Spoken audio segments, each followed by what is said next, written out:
So what we're going to do now is we're going to continue with income streams, and now I'm going to talk about performance royalties. So what are performance royalties?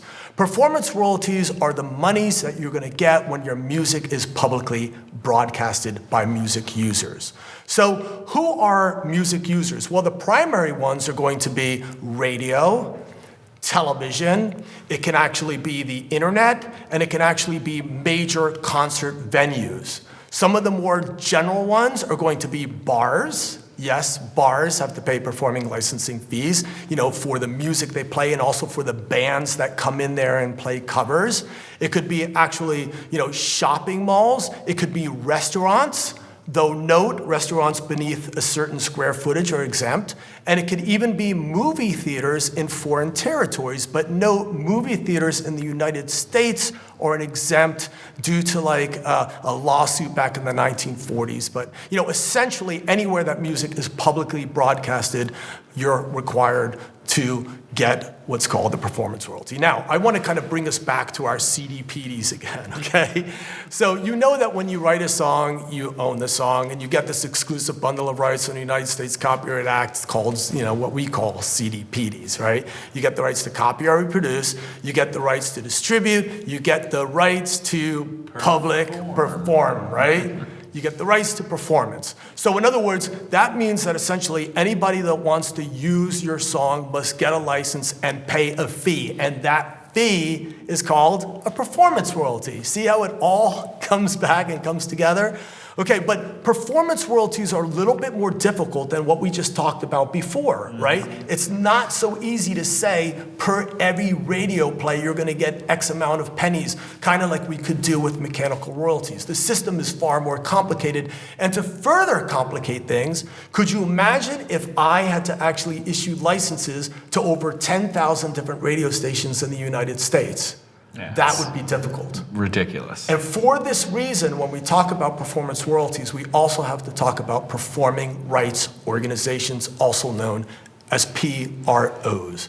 So what are PROs? PROs are organizations that essentially form to protect the performing rights of authors and publishers like you and me. There's essentially three main ones in the United States. That's ASCAP, BMI, and CSAC, and there's another one. There's now GMR, Global Music Rights. Right. Well. But we're not going to talk about that one essentially because, as an artist starting out, you're probably not going to end up with that one. And in fact, you might not even end up with CSAC, but we'll talk about that a little bit later, right? So essentially, what do these performing rights organizations do? So let's talk about this. Well, first of all, what they need to do is they need to have affiliates or members, right, that they represent. So the way they do that and how they recruit you essentially is they have amazing websites with lots of information that can help you to sort of understand what they do and can help you to sign up, right? They also go to really cool seminars like South by Southwest and the NAMM show, and they talk on panels, and then they meet with you after and give you their business cards and are very, very helpful.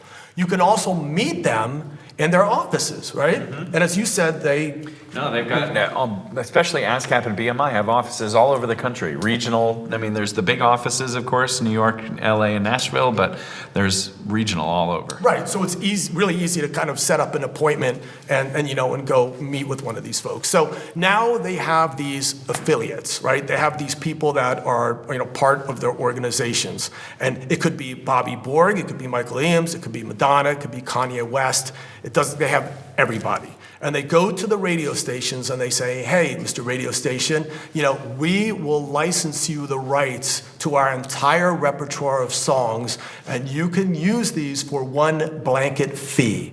The radio station then pays a blanket fee to the PRO, and they throw that into a pool of money.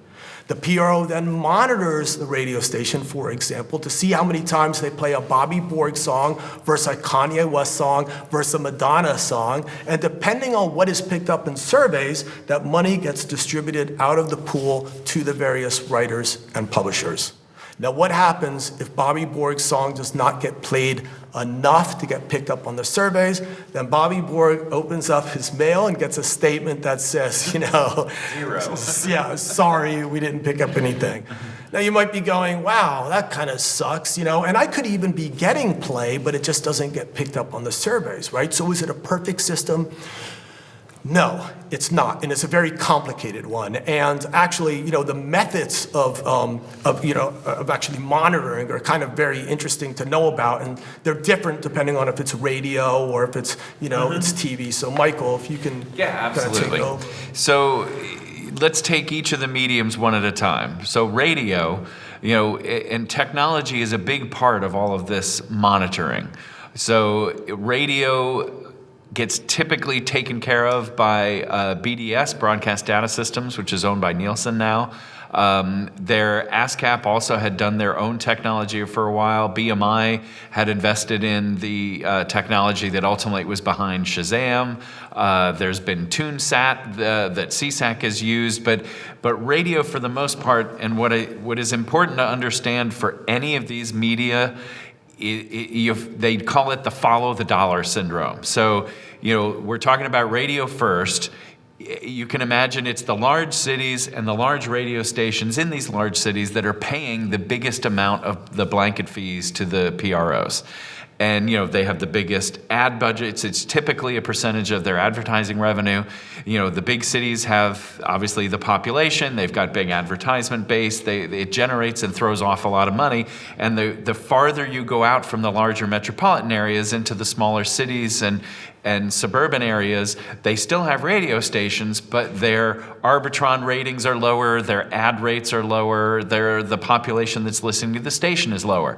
So the PROs are going to follow the dollar. There's no question that between BDS and all these other technologies, all of the performances that you, Bobby Borg, would be getting, your plays next to Madonna and Kanye West, as you just said, all of those performances in a major city will get picked up and will get paid on. The farther you get out from those metropolitan areas, the more chance that you have that you're going to fall into what is more the survey system, as opposed to, we'll call the bigger cities a census. Every performance gets picked up.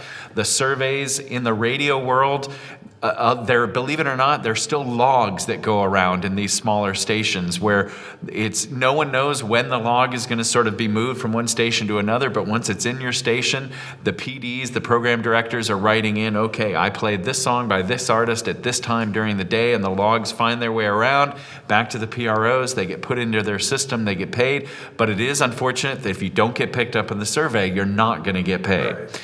Now, let's move to television real quick. Television, as we'll talk about shortly under our synchronization section, the invoice, as you call it in the TV world, is what's called a cue sheet. So a cue sheet lists all the music that's being used. All of those cue sheets are with the PROs. They are subscribing to databases that constantly feed them information of what was broadcast on what channel. I think the company is TV Data, that used to be the TV Guide database. There's multiple other databases available as a fee for service. They take the data, they match it to the cue sheets, you get paid. All of the major networks, ABC, CBS, NBC, Fox, CW, HBO, the bigger cable networks, they are all on a census basis, so every performance will get paid as long as they match to the cue sheet. But again, the farther you go out from those big areas that are generating the majority of the money, then you're going to have a survey system. Not necessarily every performance is going to get picked up. It's not a perfect system, as you said. Right. On the web, technology, everyone's got crawlers now going around to all these different sites. YouTube and others have performance licenses. They have to submit what are called usage logs to the PROs, and then they too have to go through matching up song registration information to the usage log. It's incredibly complex. And you had mentioned live concerts and tours. Usually it's the top 200 grossing tours that, again, are paid on a census basis. As long as you know your song is in the set list and it is being delivered to the PRO as part of the set list, you will get paid. But again, at the smaller level on those smaller tours, you're going to be maybe surveyed, not going to sort of get everything. Right. Now, what all of these different ways in which you get paid only mean something once you're a member of that PRO. So before Bobby addresses in a section in how one joins and why you should join any particular society and when you should know, first that any of the societies have two separate concurrent memberships. We talked in the last segment about the writer's share versus the publisher's share. Well, in the PRO world, there's a writer's membership, there's a publisher membership. A lot of musicians feel that all they have to do is sign up as a writer and they're taken care of. That is not true, because as we have been repeating over and over, once you write it, you own it. And that means you're the publisher. So when you sign up at a PRO, you've got to be signed up as a writer, you've got to sign up as a publisher. They're different applications. Some of them or both may have fees or not. But once you join, you need to make sure that you're registering your titles, because all of those different survey and census things that I just mentioned mean nothing unless they can match it up to a registration. When you're the sole writer and sole publisher, it's easy. It's an easy registration for you to do. It's all self-contained in one society. But let's say Bobby and I co-wrote a song. He's an ASCAP member. I'm a BMI member. Well, it's my job to get things registered at BMI. It'll be Bobby's job to get things registered at ASCAP. But we have to do that in sync. The PROs will speak to each other and compare data. And if say, he registered 60% and I registered 60%, we're adding up to 120. That's going to get caught. So yeah, the PROs are always going to monitor to make sure that no more than 100% is ever being paid out. So I need to have his information for my registration. He needs mine. It becomes a whole cooperative process. Right. So now that that's the process, where should I go? How should I join? Yeah, what exactly, do I do, Bobby? right? Help. What do you do? So which performing rights organization should you join? Now, if we know like a lot of people at the PROs, if we had our good friends, from ASCAP and BMI and CSAC on one panel, they'd be all chummy and would be great friends and everything. But as soon as they all parted, they would say, we do it better, and we do it better, and we do it better. And essentially, all of them do the same thing. And some people might argue one does it better than the other. But essentially, they all do the same thing. So my advice to you is simple. And I'm going to give you that advice through a story, all right? When I lived in New York City, I was signed to a management company called Q Prime Management. And Q Prime Management handles Metallica and the Chili Peppers and a lot of other people. And, my manager, Cliff, said, go down and talk to Jonathan Love, this guy over at ASCAP, and he set up a meeting for me. So I went down there and talked to this guy named Jonathan Love. Jonathan Love was a really cool guy. Jonathan Love made me feel that I can ask stupid questions and he would give me smart answers.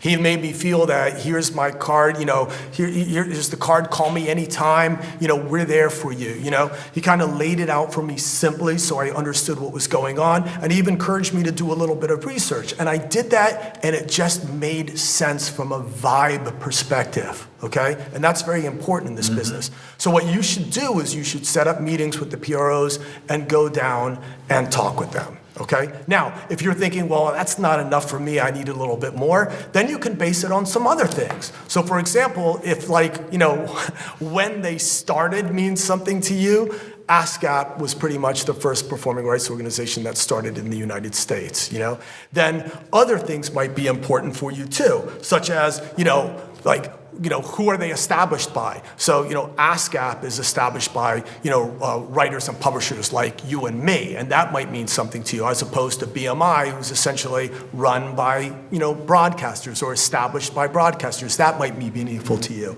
The costs might be meaningful for you. And I don't want to actually get into the details of the prices, because that's subject to change. But essentially, from a writer to a publisher, membership charge between all the PROs, it can range anywhere from $0 to actually $250 around there, depending on what we're talking about, okay? Then there might be other issues that you might want to think about too, like, for example, the contract terms. And the contract terms can differ between the PROs. It could be anywhere from 1 year with automatic renewals to more years with automatic renewals, and that might kind of be an issue to you. One of the things, Michael, that are important also, I think that we should say too, is when making a decision about a PRO, make it based on, what else they can kind of do to get your career rolling. So in other words, some of them have like boot writing camps and songwriting camps, and some have big conferences and conventions, right? No, you're absolutely right. ASCAP does a great I Create Music Expo every spring. They all do showcases. They all do workshops, from film and TV scoring workshops to songwriting workshops. CSAC has done one-day workshop. I mean, it's all over the place. And, another consideration as well, again, whether this is important to you or not, is ASCAP and BMI are non-profit organizations in that they do all this licensing, they take their costs off the top, and then they pay out everything else to all songwriters and publishers. There's constant competition between ASCAP and BMI as to what that percentage is that they take off the top. They obviously want it to always be as low as possible to entice everyone to come on over and say, hey, look at how much money we pay out. CSAC and Global Music Rights that we made a brief mention of earlier, both of them are for-profit companies. So, there can be pros and con arguments as to which one is better, and maybe follow, but I think ultimately you hit the nail on the head. I think it's all about the vibe and the relationship. Meet all of them. Who is your champion? Who will get behind what you're doing? Yeah, that's very important. And now another issue is when should you join? And when you should join is actually when you're going to make your music available for commercial sale to the public. You're actually going to be publishing something. And that could be, you just got maybe this nice little placement on Fox Sports or something of that nature. Or maybe even, you're now going to go through CD Baby and your music is going to be streamed on Spotify. I mean, that would be the time to actually start thinking about performing rights organizations and becoming a membership or affiliate, okay? Mm-hmm. All right, now, so for our big, sort of ending question, this is something that actually comes up a lot, believe it or not, okay? So, what's the difference, or is there a difference between title registration at the PRO and copyright registration with the Copyright Office in Washington, D.C.? Do some homework, find out. We're trying to break down the basics for you guys so that it sticks. We're going to keep on going, actually, with income streams. We got a lot more, so we hope you guys are enjoying this. And we'll be back next with synchronization. That's it. Thanks very much.